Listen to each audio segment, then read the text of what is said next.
क्या नाम है आपका? सुरेश धुर्वे छाता वाले। शादी में आया है तो स्वागत कौन करेगा, लेकिन बहुत सारी लड़की है लेकिन हमसे मोहब्बत कौन करेगा।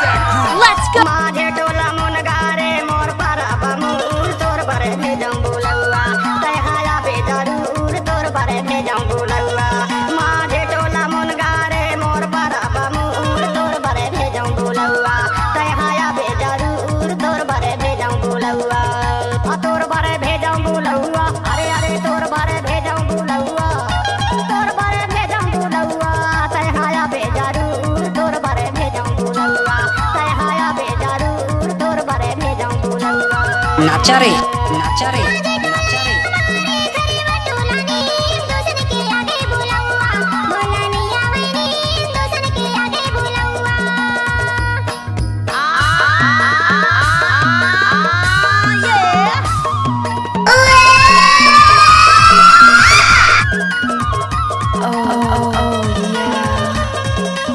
क्या नाम है आपका?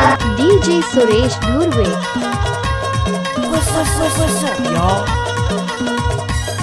अरे हटा, चल अपना बजा।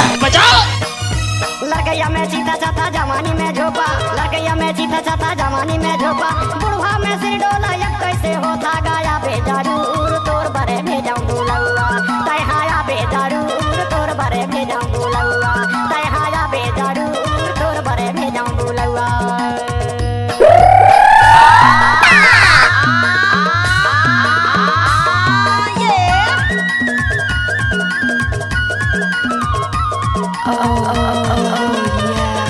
क्या नाम है आपका? डीजे सुरेश।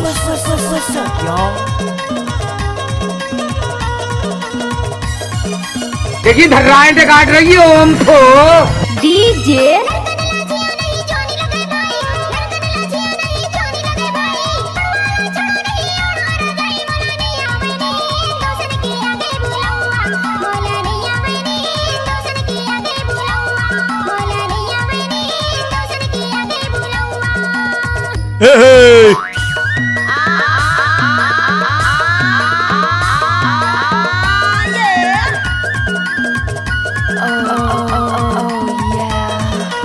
क्या नाम है आपका? डीजे सुरेश नामतोला वाले।